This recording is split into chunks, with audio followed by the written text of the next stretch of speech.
جیسے انہوں نے کہا تھا کہ کیا ہم ان بیوقوفوں کی طرح ایمان لائیں،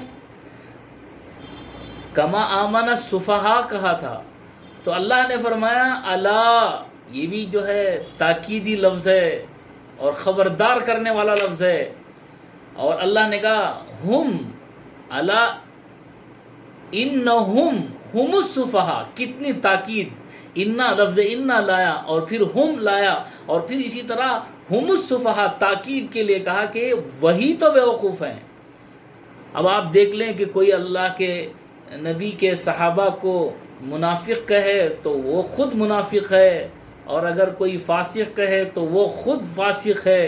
اور اگر کوئی کافر کہے تو وہ خود کافر ہے۔ یہ خود اللہ رب العزت نے کہہ دیا ہے، اور یہ اللہ رب العزت کی زبانی یہ لقب ان کے لیے ہے، جو صحابہ کے لیے جو لفظ اختیار کریں گے وہی ان کے لیے ہے۔